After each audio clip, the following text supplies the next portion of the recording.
This story is about Thompson family, which includes a 17-year-old boy Dane and his younger brother Lucas, who is 10 years old, and their mom named Susan, who just moved from Brooklyn to the quiet town of Bosanville. Dane is very upset to leave Brooklyn. His mom come there and they talk. From their conversation we get to know that they don't want to leave Brooklyn, but they were forced to move because of some reasons. It is not revealed what the reason is. Every morning Susan leaves for work, leaving Dane and Lucas alone at the home. Dane and Lucas befriend their next-door neighbor, Julie Campbell. Bosanville is not an entertaining place and Dane gets bored spending every day in his house. One day Dane and Lucas starts to argue and they go in the basement. While exploring their new home, Dane and Lucas discover a trapdoor with several locks along each side in the basement. In the basement they notices a trapdoor which is locked by 6 locks. Dane and Lucas wants to know what is inside the trapdoor and why it is locked with 6 locks. As they have nothing else to do, they began to look for the keys. After looking around for some time they find the keys. One by one they unlock all the locks using the keys, and what they find inside confuses them. Opening the trapdoor reveals a hole which appears to be bottomless. The hole looks like a tunnel. Dane and Lucas cannot see inside it because it is so dark.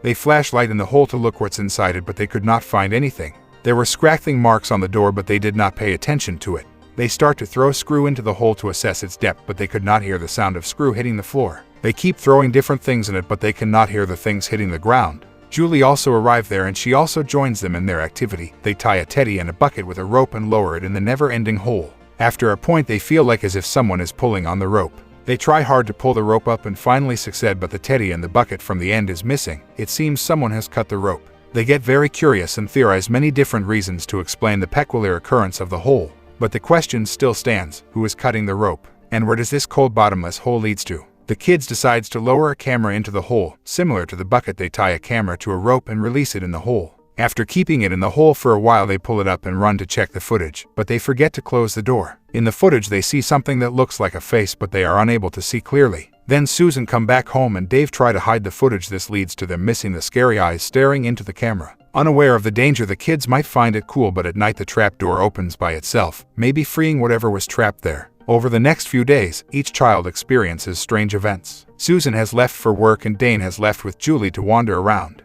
Lucas is left alone in the house. He discovers a jester puppet on his bed. He have a fear of clowns and this startles him. He thinks this is Dane's doing and he leaves the doll on Dane's bed. He takes the camera and flashlight and head to the basement to investigate the hole. But as he enters the basement he sees that jester puppet sitting there. The jester puppet was blinking and giving a creepy smile. Lucas gets scared and try to run away. The jester puppet starts to throw things at him and the door to the basement gets locked. Lucas manages to open the door and escape, but he still have an eerie feeling as if the jester puppet is following him. Dane and Julie are in a restaurant and Julie also encounters a freak situation. She gets trapped in the restroom and the power gets cut. She begins to see an injured girl who bleeds from her eyes. Dane starts to see shadowy figures of a large man. Later Dane and Lucas head to the basement and see that girl in there. The girl bleeds from her eyes. Dane asks her what is she doing and she strangely replies that she don't want to die. After this she gets up and heads into the house. Dane and Lucas follow her but they do not see her in the house. Finding the back door open, Dane goes out and asks Julie about it, but she has not seen anyone. She also come over to their place. Eventually, all three witness the injured girl together at the boys' home, where they follow her to the basement and watch as she crawls into the hole.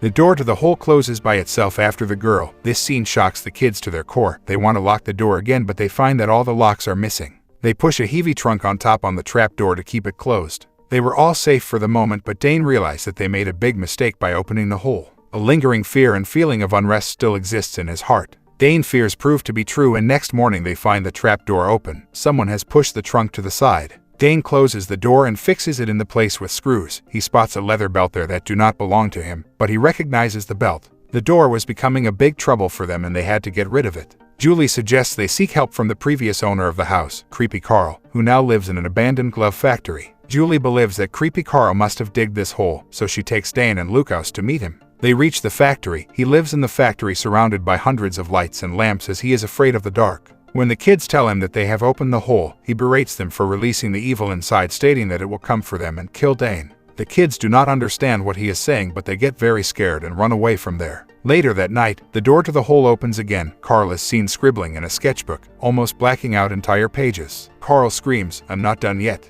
as the light bulbs around him pop. Next day in Thompson house, Dane and Lucas were alone as Swayson has gone somewhere for 2 days. Dane is unable to locate his sketchbook. It turns out the sketchbook Carl was drawing and belonged to Dane. Lucas suggests that Dane might have left the sketchbook in the factory, so Dane returns to the factory to retrieve it. He finds his sketchbook in the darkness. Creepy Carl is gone. Everyone was feeling so tense, so Julie decides to get the group relaxed and invites them to swim in her pool. For a brief amount of time they forget about everything and enjoy Meslevs. While under the water, Dane sees a shadowy figure of a giant man standing above. Once out of the pool, he notices a trail of muddy footprints which he and Julie follow, leaving Lucas alone in the pool. In their abscess, someone pulls Lucas inside the water. Dane and Julie hear Julie's pet dog, Charlie, barking and return to see Lucas drowning. Lucas has been shaken to his core by this experience and starts to cry. He tells them that it was the jester puppet who pulled him under the water. Dane do not believe Lucas. Later that night, while Dane is putting Lucas to sleep, Dane sees a hand-shaped bruise on Lucas's leg. He discovers that it is identical to a hand that creepy Carl had drawn in the sketchbook. As he flips through the sketchbook, he realizes that each page is a puzzle piece. He starts to solve the puzzle, and while working on the puzzle, Dane hears someone whistling. Dane is familiar with the whistle, and hearing the whistle he gets scared. When he walks into the kitchen, he sees an envelope addressed to him from the New Jersey State Penitentiary. There is a note inside the envelope and it has only 2 words written on it. The words reads, "Hello boy." The hole is seen and it is open. Dane feels someone's presence in the house. He rushes upstairs to Lucas and tells him that someone is in the house. Dane hears a voice and tells Lucas to stay there as he investigates the house while holding a bat. While Dane investigates, Lucas meets a police officer standing at the bottom of the stairs in their house. The officer shows Lucas a picture of 2 little girls and he is looking for them. He asks Lucas if he has seen one of them and points to the girl whom Julie first encountered. The police officer leaves the picture with Lucas and turns to leave, revealing the back of his head is missing and his brain can be seen. This means that this is no ordinary police officer, but a construct of the hole as well. Lucas fetches Dane and the pair follow and watch the cop return to the basement and climb into the hole. Next door, in Julie's house, the girl then appears again in Julie's room. She repeatedly pleads Julie to save her. Julie recognized this girl. Her name is Annie Smith, and she used to be Julie's best friend. The picture the cop showed to Lucas was of Julie and Annie. Julie climbs out of her window and meets the boys, where she reveals to Dane that she and her best friend, Annie, were playing on the tracks of an old roller coaster which resulted in an accident where Annie fell to her death. She got numb by fear and didn't even try to save her friend, and she still carries the guilt in her heart. In an attempt to help Julie, a police officer also ended up falling to his death. She relays that she will have to face Annie and that she can't keep running from her past. Julie decides to return to the amusement park where the accident occurred. Dane goes after her, leaving Lucas on his own.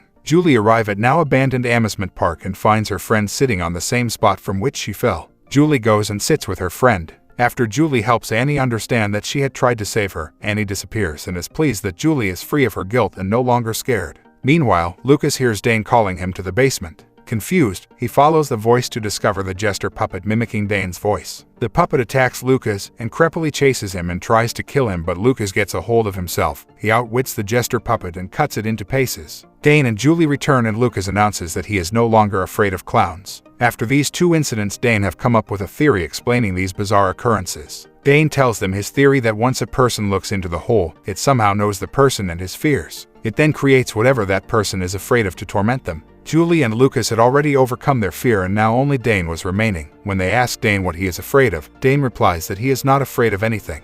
As it is not safe in the boys' house, Julie invites Dane and Lucas to stay at her place for the night. As Lucas is gathering his things, a gaunt man appears to him and grabs him. Dane shows Julie the puzzle he had been working on. They work together and solve the puzzle. In the completed sketch, they see a boy being grabbed by a giant man. Seeing this, Dane realizes that it is his turn to face his fear and rushes upstairs to find that Lucas is gone. Dane finally reveals that he is afraid of his father, who had abused the entire family and is now in prison. He is the reason they had to move. The belt he found also belonged to his dad and he used it to beat Dane. Realizing that his father has taken Lucas into the hole and he will have to save him, Dane jumps into the hole as well. Dane reaches a twisted version of their old home and finds Lucas hiding in the closet. Their father, who has become a giant, discovers them and starts to break through the door. They turn around and discover the shelving seems to be a ladder. Dane tells Lucas to start climbing so he can reach the safety. Dane starts to follow until his father drags him back down. It is his challenge and he can't escape unless he wins over his fear. Dane fights the giant. It slowly returns to his actual size as Dane starts to confront his fear, seeing him for what he really is. Their surroundings begin to crumble and the floor falls away, leaving Dane and his father trapped on an island under a ceiling fan. Having taken his father's belt, Dane pulls himself onto the fan and gives the crumbling floor one final blow with the belt buckle, causing the floor to break apart and the father to fall. Dane gets out of the hole where Julie and Lucas are waiting for him.